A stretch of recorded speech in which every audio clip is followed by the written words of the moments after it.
Thanks, sir. Mr. Langsner? Yes. Thank you. Excuse me. Thank you, Chairperson and Councilwoman Bonds. And to complete the yes panel, I'm also in support of the soccer stadium deal. And to put a beautiful face to the story that we were sharing here, this is Jordan playing soccer with a DC United player. So I think as a corporate citizen, they've been excellent to the community, and I think that we should reward them for their community stewardship. I'm not here to give a testimony. I'm here to tell a story. I am the face of economic development. I moved to DC 11 years ago with less than $300 in my savings account.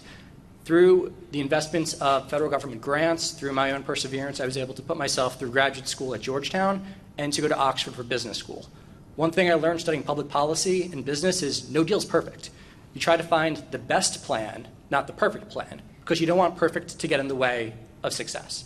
I think this plan is more than good, actually. I think what the city administrator did working with the private sector is a great show of public-private partnership.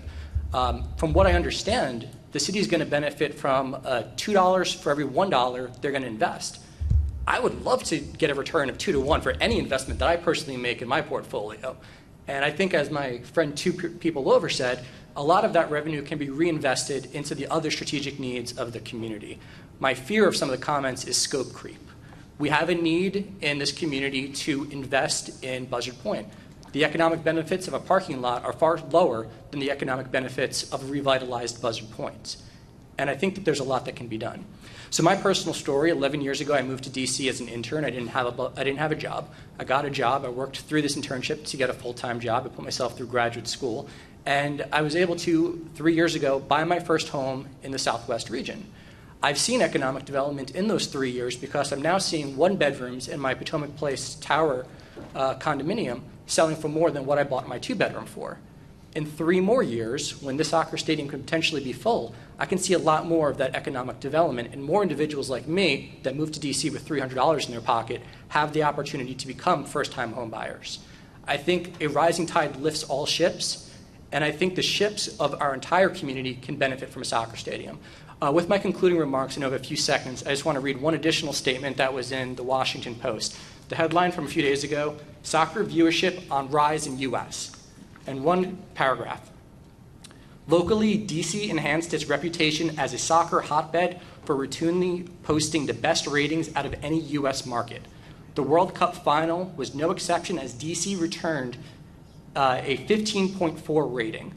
So as we're looking at investing for 3 years down the line, we're also thinking about what the next citizen of DC is going to want. And we've already spoken. We want a soccer stadium, and the next generation wants additional soccer opportunities in our community. Thank you. Thank you, and thank you for your testimony.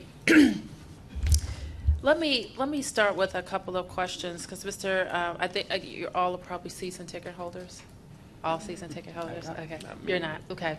So you heard a lot from the community about transportation and getting to and from the soccer stadium, and I'm assuming you've all been to Buzzard Point. Okay.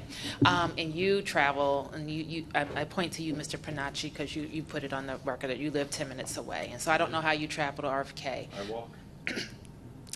How would you travel to Buzzard Point? I would walk or take the metro. I mean, I walk to Nats games from my house, and it takes about 35 minutes.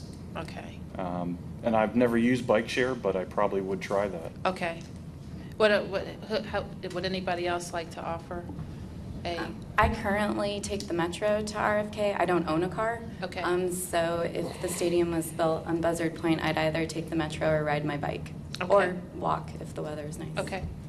And I am a season ticket holder to the Washington Nationals, Okay. and I walk to the games, and I'm looking forward to walking to the Billy Joel concert this Saturday.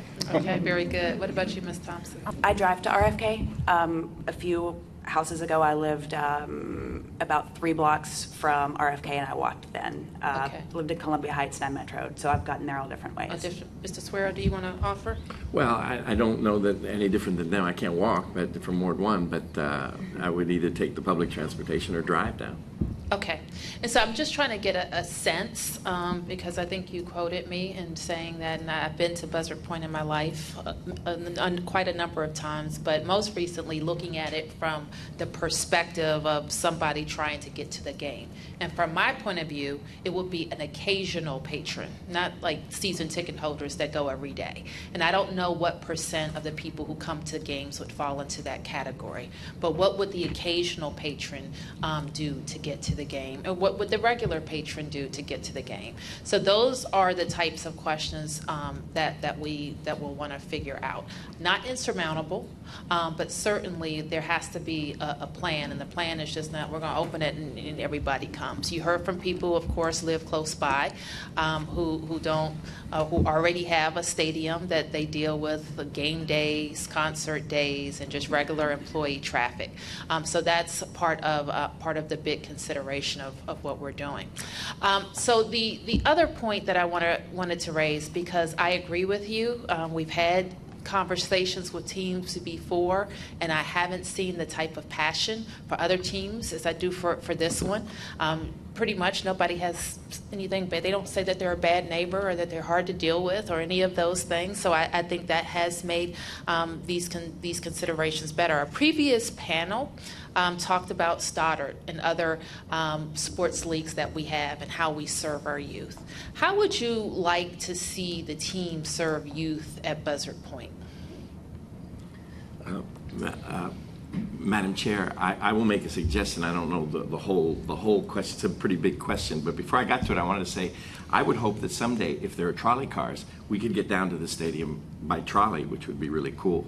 But that's for your last question. I just wanted to add that. Right. In terms of serving youth, we'd like to negotiate with the team that they would allow an activity perhaps once a year. I think somebody testified last night about this, that they would open up the stadium grounds to do like fundraisers for community organizations and maybe have some of those young teams play and collect some money for community orgs, for nonprofits.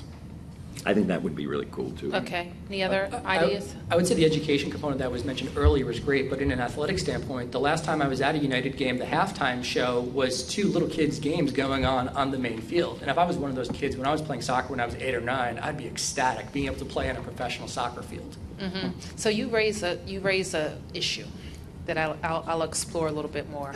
We have such a need for soccer fields. I mean, play fields, but largely it's for soccer. In so many leagues, and we have some of our fields that are just really overused, some not used at all, but mostly we need more soccer space. And so I hope that there's been some consideration around how we leverage this investment to also deal with a youth sports need that's growing in our city. And I mentioned yesterday as well that there were a lot of populations in our city that were discussed in the hearing. Mr. Suero mentioned the great interest of our Latino community. Reverend Holness mentioned the great interest of our Caribbean American community.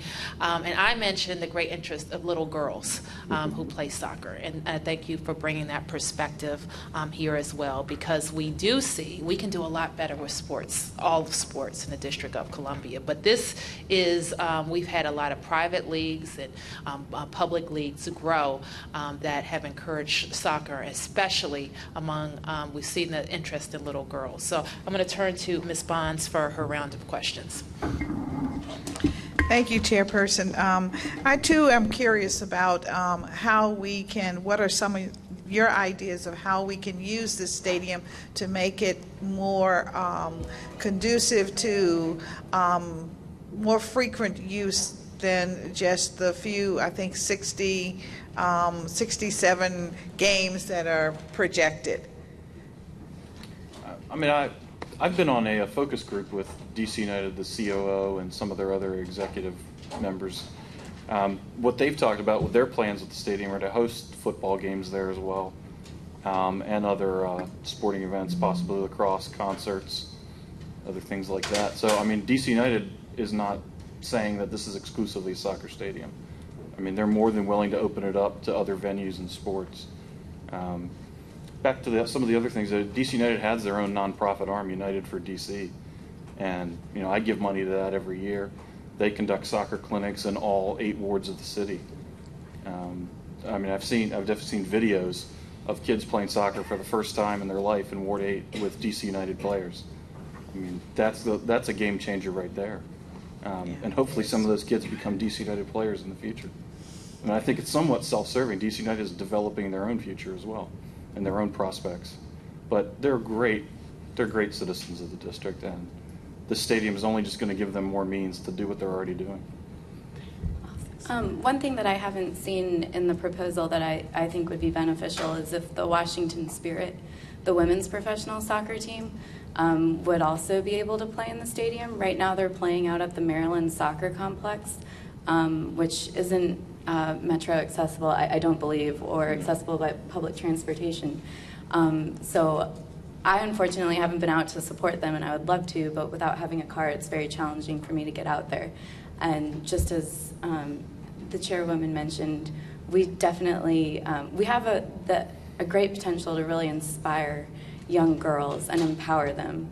And so I think it would be great if the Washington Spirit could also access the site. As far as other uses for the stadium, I don't know.